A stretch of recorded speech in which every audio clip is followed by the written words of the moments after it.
राजेन्द्र खड्गे अनुबन्ध भएदेखिको चर्चा भएको होइन, बिचमा हराउनु भयो, के भयो? एक्चुअली उहाँ हराउनु भएको होइन। उहाँ एउटा नेपालको होनहार एकदम प्रसिद्ध कलाकार हुनुहुन्छ।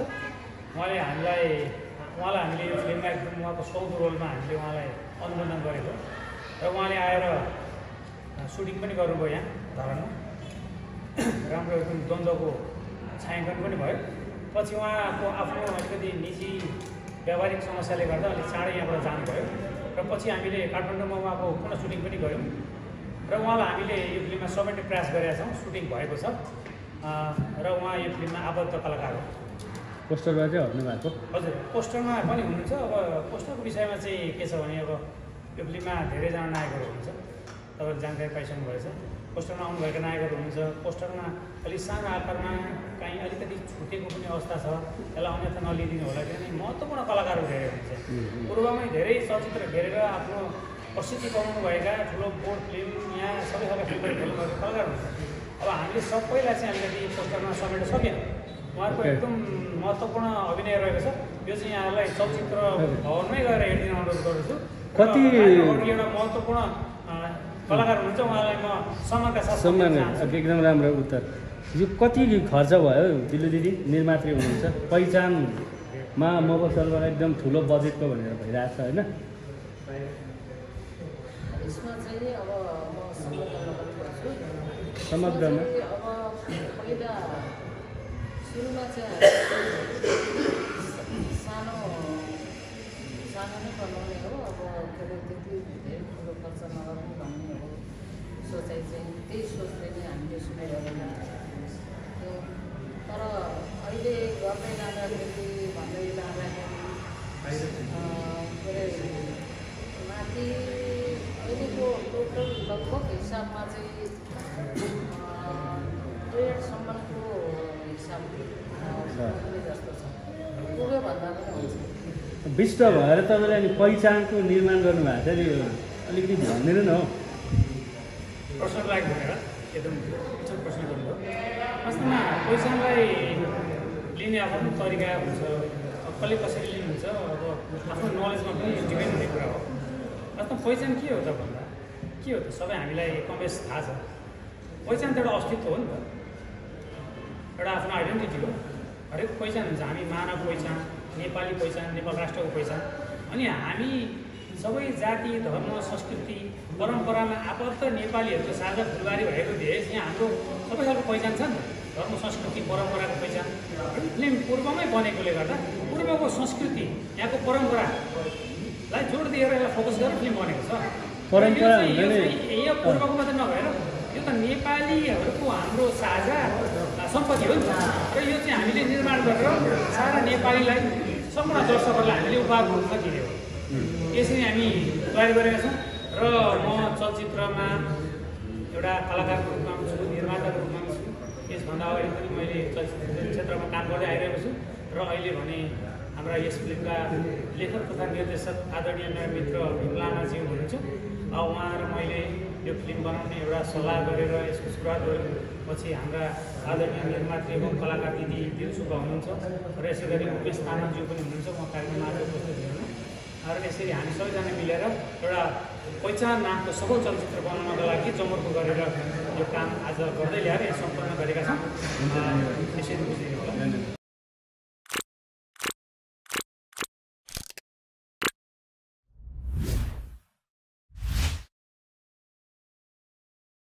लगायत सम्पूर्ण यहाँ उपस्थित सम्पूर्ण महानुभावहरूलाई एकमुष्टमा म यस चलचित्रका कलाकार सुभाष तामाङको तर्फबाट स्वीकार दासोका नमस्कार।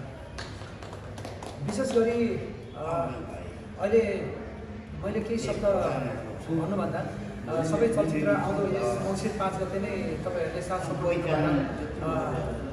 भएर चलचित्र हलमा गएर चाहिँ यहाँ हेरिदिनुहुन्छ भन्ने मैले पुनः आशा राखेँ।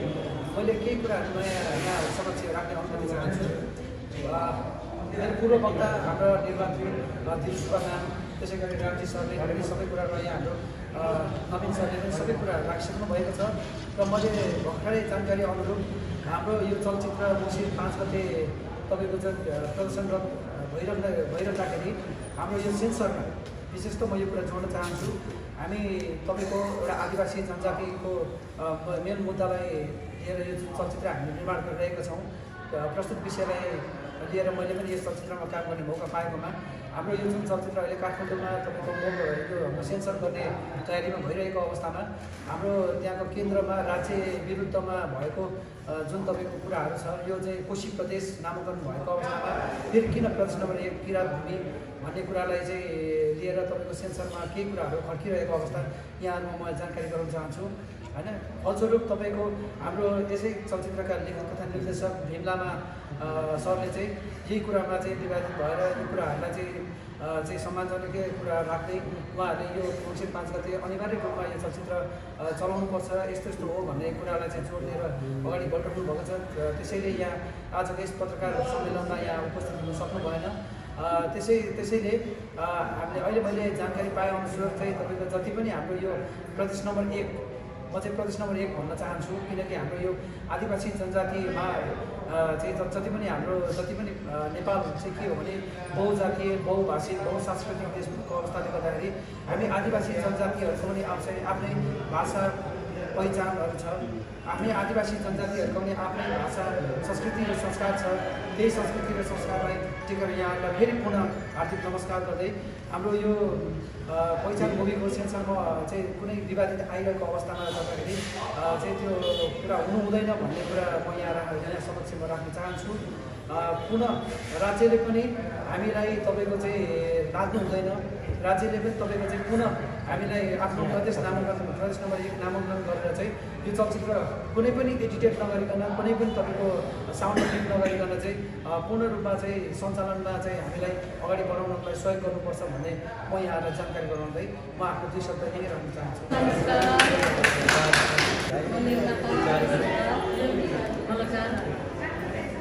आज यो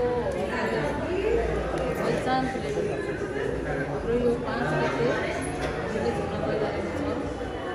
त्यसैको विषयमा हामीले एउटा त्यसमा मान्नुहुने अतिथिज्यूहरू म चाहिँ एकमुष्टमा अतिथिज्यूहरूको नाम लिन भन्दा पनि अलिकति छिटो हुन्छ भनेर एकमुष्टमा नाम लिन चाहन्छु। अतिथिज्यूहरूलाई अतिथिज्यूहरू हुनुहुन्छ उहाँहरूलाई सम्पूर्ण सेवा र नमस्कार भन्न चाहन्छु र हाम्रो निम्तोलाई स्वीकारेर आउनुभएका अतिथिज्यूहरू हाम्रो कलाकार साथीहरू हुनुहुन्छ उहाँहरू सबैलाई स्वागत गर्न चाहन्छु। धन्यवाद पनि दिन चाहन्छु हाम्रो निम्तोलाई स्वीकारेर आउनुभएको छ। र अब यो हामीले प्रेस मिट गर्नुको कारण चाहिँ हाम्रो पहिचान फिल्म यो 5 गते रिलिज हुन गइरहेको छ। यसको विषयमा चाहिँ यो फिल्मले चाहिँ के समेटेको छ भन्ने विषयमा थोरै मात्रै खुलाउन चाहन्छु। अरू त हेरेर पनि के अरे जान्ने कुरा हो। यो फिल्मले चाहिँ हाम्रो अहिले हाम्रो 1 नम्बर प्रदेशमा चलिरहेको छ यो नामाङ्कनको विषयमा सेवाङ्कनको विषयमा र पहिचानको विषयमा चलिरहेको छ। त्यही मुद्दालाई बोकेर यो फिल्मले त्यही मुद्दालाई समेटिराखेको छ।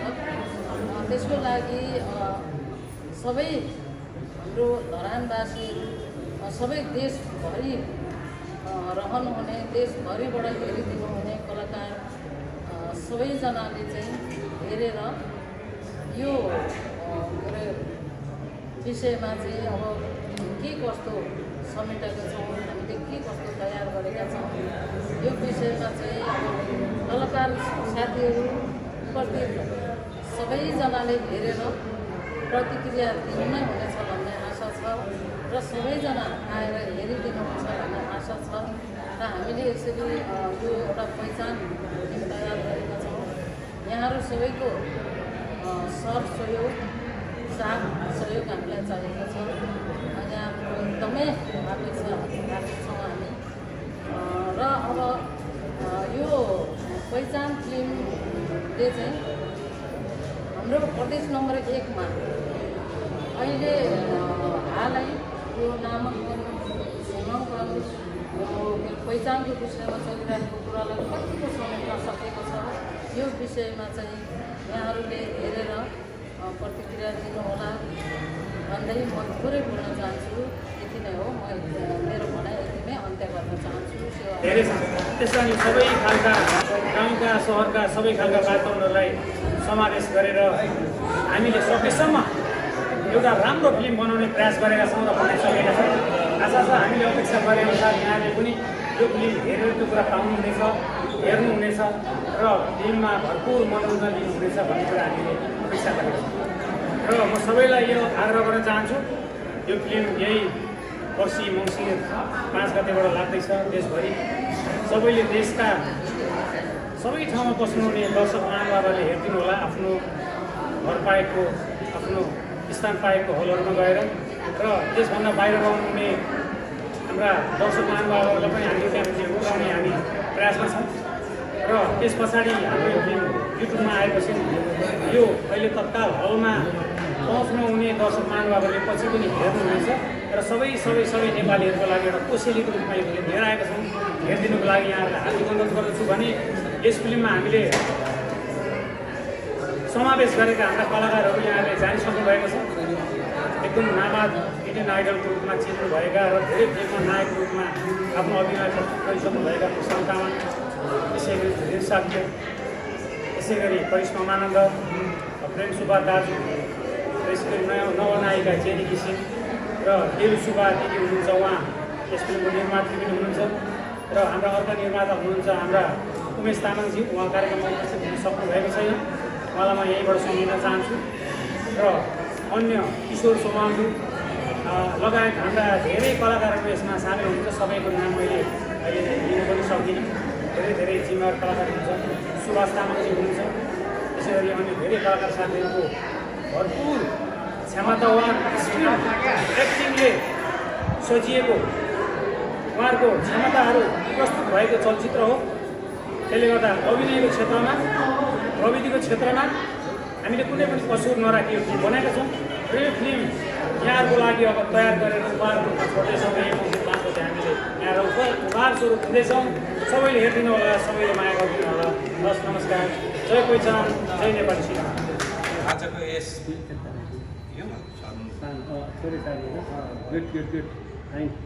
प्रेस मिट कार्यक्रमका अध्यक्षता गर्नुहुने रामजी विष्टजी,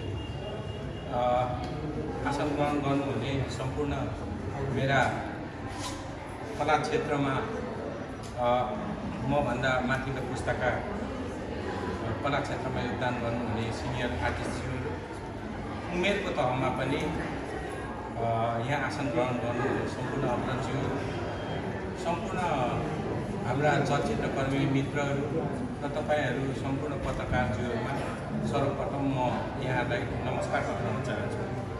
विशेष गरेर चलचित्रको विषयमा हाम्रा निर्माताज्यूले कुरा राखिसक्नु भएको छ। त्यसमा अलिकति मात्रै थप र यो मुफस्सलमा बनेका चलचित्रहरूलाई किन पनि माया गर्नुपर्छ त भन्ने विषयमा मात्रै कुरा राख्न चाहन्छु।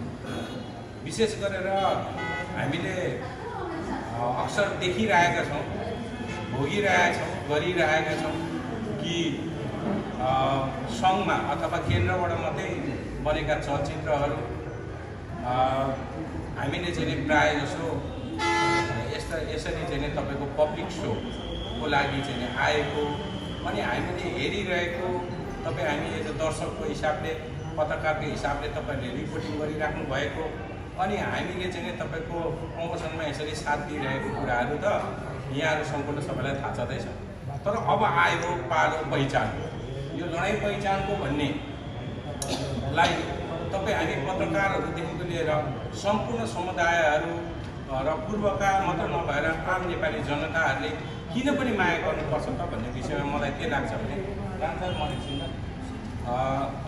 किन पनि माया गर्नुपर्छ भन्दाखेरि यो पहिचान भन्ने चलचित्र आयातित विषयवस्तु होइन। पहिलो कुरो जहाँसम्म मलाई लाग्छ यही माटोबाट उब्जिएको विषयवस्तु हो। यही समाजको घर्षण हो, सङ्घर्ष हो, कथा अनि व्यथा हो। यो अविरल बगिरहेको र अनुत्तरहीन यो उत्तरहीन चाहिँ नि भइरहेको अहिलेसम्म निष्कर्षविहीन चाहिँ नि विषयवस्तु हो। अब यो मलाई लाग्छ पहिचानको सम्पूर्ण चलचित्र त मैले हेरिसकेको छु, तर एउटा सानो भूमिकामा चाहिँ छु है एउटा यसमा होइन, तर सम्पूर्ण कथा मलाई थाहा छैन। तथापि मलाई पक्कै पनि लाग्छ यो पहिचान भन्ने बित्तिकै यहाँ चाहिँ हाम्रो नेपालमा कस्तो लाग्छ त भनेर भन्दाखेरि जो चाहिँ पहिचान पक्षधरहरू छन्, केही समुदायहरू छन्, उहाँहरूको लागि मात्र चाहिँ यसले वकालत पो गरेको हो कि भन्ने चाहिँ लाग्न सक्छ। अथवा त्यसकै इतर समुदायहरू होइन, त्योबाट गैर चाहिँ समुदायहरूले चाहिँ यो भाषा बोलेन भने चाहिँ पछाडि हाम्रो त आवाज होइन होला, हाम्रो त विषय होइन होला भन्ने पनि लाग्न सक्छ। तर म के भन्छु भनेदेखिको यो चाहिँ नि हामीले वास्तविक हाम्रो देशको यो कथा हो होइन, हाम्रो देशमा भइरहेका चाहिँ सङ्घर्षका कुरा हो।